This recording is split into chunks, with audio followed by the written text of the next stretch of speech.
Hi, my name is Meredith Eades, and I'm the president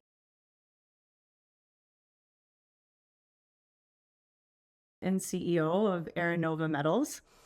Our story is a one property, but with two paths to value creation via development of our molybdenum asset, and then also discovery of some high-grade copper, gold, silver mineralization that we have not really spent a lot of time exploring yet. Meredith, lovely to meet you. We've not met or spoken before, so it might be worth helping me and the folks listening, watching and reading this, know a little bit more about you. So where have you come from? What have you done before? I've been involved in the mining space for over 10 years now, and most of my experience has been in the investor relations space. I'd say I'm getting a much stronger understanding of geology thanks to my team, which has been a huge learning experience. I've done some prospecting and staked some different claims, and then I also come from a little bit unique, but I come from a athletic professional ski and mountain bike background, which seems a little bit different than this space, but there's a lot of risk management and there's a lot of pivoting that you kind of have to manage. And I think there's a lot of skill sets that are transferable. I've coached a lot of skiing and mountain biking, and so I feel like a lot of those skills have really transferred as well. So okay, well, I want to obviously know a little bit more about you today and what your ideas and thoughts are. But like it's a new era. In fact, it's very much a new era because you changed your name to reflect that. What's apart from the name, EraNova, what is new? Is there new thinking? Are there new people? What's changed since I last talked to the company? Yeah, there's a few things that have changed. Obviously, new people, myself being at the helm of the company. We have a pretty lean and mean team right now. So, with regards to people, it's really myself as the new face. And then I think just a new vision and way to talk about the company. I think we've been known predominantly for our molybdenum asset, which was a full feasibility EAC project back in 2008 and funded to be built into a mine. And previous management and previous name revived it.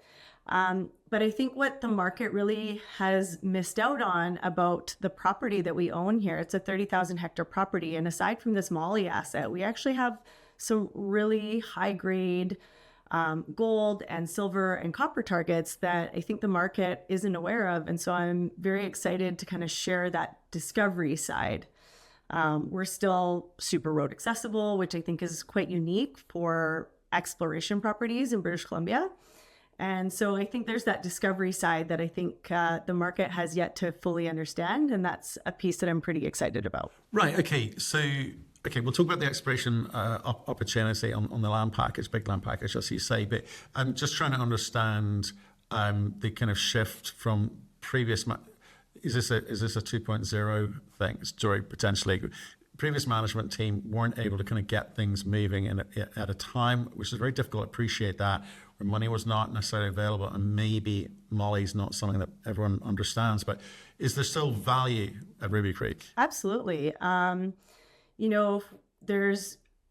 think usually when I start talking about EraNova, it's the valuation of where we are. There's been $30 million spent on infrastructure in this property, and our market cap is 10. So that alone, I'd say that there's value in the property. And then you add the actual 433 million pound molybdenum deposit that exists. And we're working with Tetra Tech to advance that towards PEA. Obviously updated economics, but there's not a lot of additional drilling work that needs to be done because all of that has been done in the past. So really it's updating the economics. And I think having an understanding of what that will look like adds value. And I think just the way that the market is going right now, we've been seeing this slow, steady uptick in the moly price. And like any project, at 1 minute it's amazing and the economics make a lot of sense, and then the market completely changes. Price of gold, silver, moly changes, and then the economics of those projects change. And I think right now we're in a place that's putting our project in a good position. We're a moly only project, which is quite rare in general. The metallurgy is quite simple. It's not complex. And compared to our peers, we traded about 2.5 cents per pound of moly in the ground, and some of our peers are, 5 to 35 cents. So I think on that alone, we're road accessible, easy to access, and in a good jurisdiction. So I think that is a lot of value. And then you have the discovery side that most people don't know about, which I think does add a lot of value. So yeah. Definitely. And I promise that we'll get onto the discovery component in a Oh, yeah, second. no worries. But just sticking with Molly, Yeah. obviously you're working with a partner to kind of get this PEA, put some economics wrap around this thing, because it's a decent size. But with that will kind of come costs of moving it through the kind of economic study phase. So talk to me about your partnering or JVing thoughts for maybe how you deal with Ruby Creek. Yeah, so what I found is quite interesting. Since stepping into this role, there's some people that are just huge moly advocates, and so I've had lots of calls with people like, I want to know more about the moly asset. When you're looking to fund it towards that PEA, let us know. So we did a financing in the fall, which put us in a better position to move forward. And so we do have some funding, but right now we're really focused on execution and then being disciplined around dilution. Right. Okay. Which is what I'm getting at is you've got a kind of clear view in your head about how you don't kind of burn through whatever money you raise and do that kind of eternal cycle of raising money as a kind of small junior miner.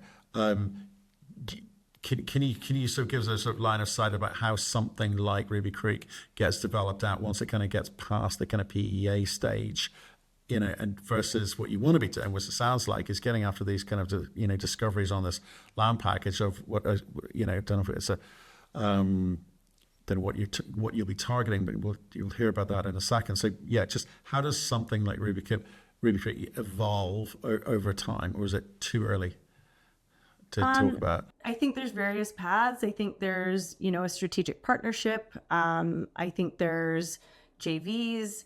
I think there's offtakes, all as possibilities. Those are all things that I'm open to exploring. And very much kind of continue to move things forward, de-risk, and have these possible paths and engage with various conversations that could lead in one direction or the other.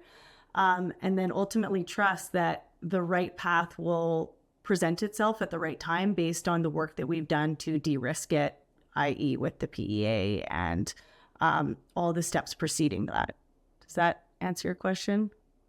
You're wanting a more clear... Well, I know there's stuff you can and can't say, but I'm just, again, it's really just, again, trying to understand, in terms of, I agree with you, your market cap compared to Ruby Creek alone does not compute. Okay, it's worth much more than that.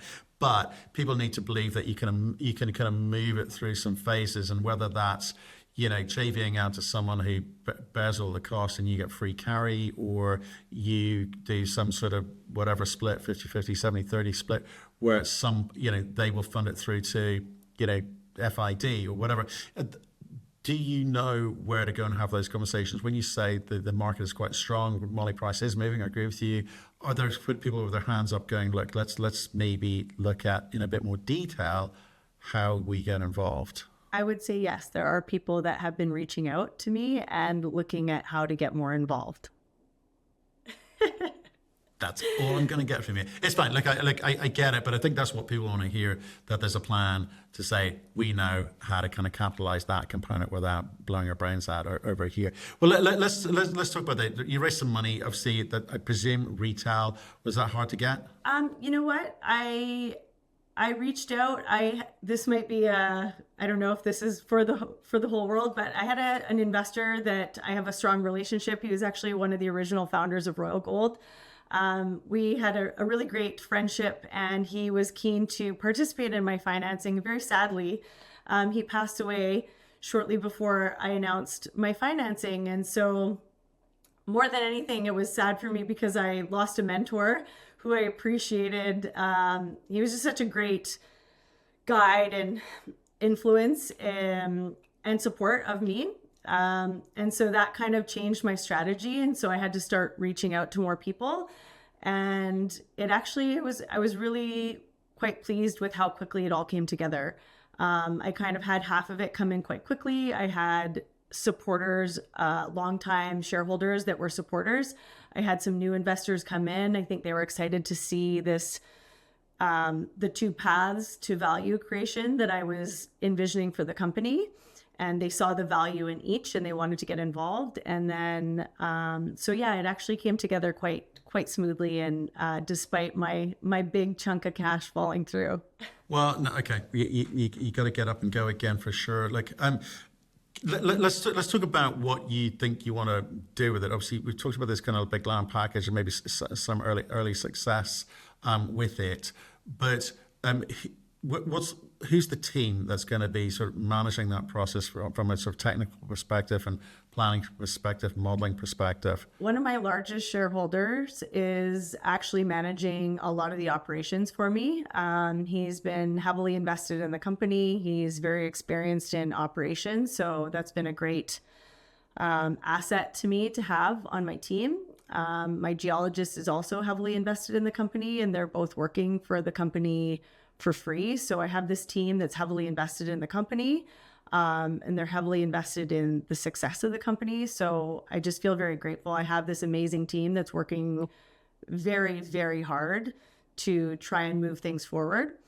And then at this point, we do have a very lean board and management, which is another kind of, you're alluding to what's my plan moving forward. And these are conversations that I'm having with various people about who is the right person to put into place to join the board. I know that we have an amazing asset, both on development side and on the exploration side.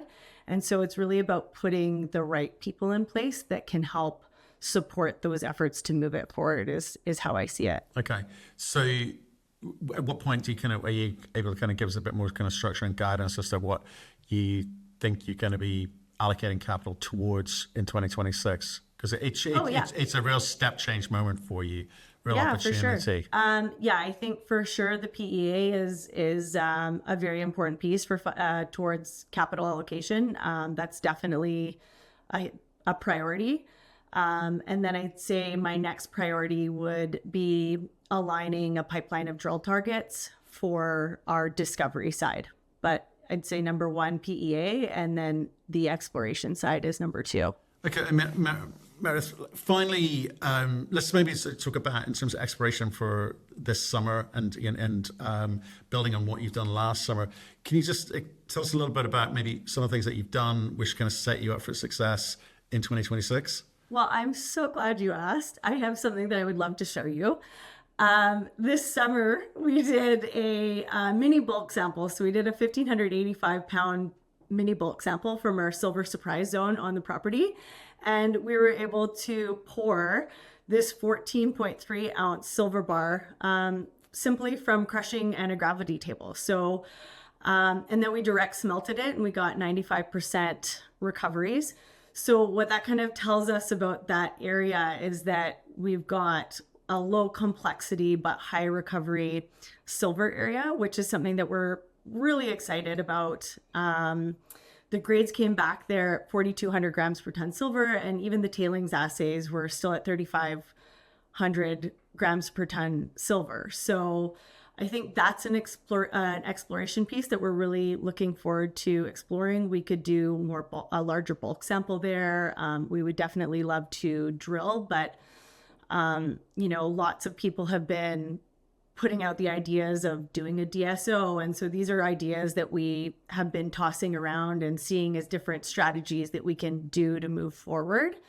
And if that's something that's feasible, that's a way that we could also fund things within the company internally. So that's kind of really an interesting play. Yeah. Well, obviously, silver very, very, very topical, and you've gone early with a bulk sample. I didn't expect you to whip one of those out. That's amazing. So that kind of early to revenue model in terms of DSO or whatever, you come up with. So that's something you're thinking about to fund your exploration program going forward, anti-dilatory measures. It's definitely an idea that we've tossed around. I think, a month ago or 6 weeks ago when the price of silver was $50, it was like, could we do that? And maybe, but the conversation was at 75, it makes way more sense. And now it's in the 90s. And so it seems like something that would be amiss to not think about more seriously. We've got these three parallel veins up to 180 meters in length. They're all at surface. We collected this mini bulk sample all by hand. So I think that just goes to to show the high grade that we have there, and a lot of it is at surface. So I think that just is a potential that that's one of the targets that we're really excited about for this summer. Yeah, I'm so excited about this time in our lives, this kind of metals market, where companies like you, perhaps you could have talked this game 2 years ago, let alone 3 years ago, or 5 years ago.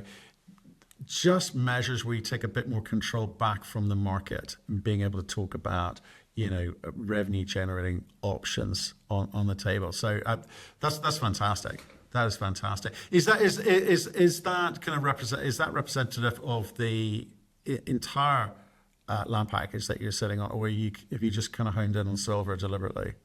Yeah, not at all. So the Ruby Creek property is 30,000 hectares, and we have it kind of separated into just 7 different zones. And where this came from is the Silver Surprise Zone. That's just one of 7.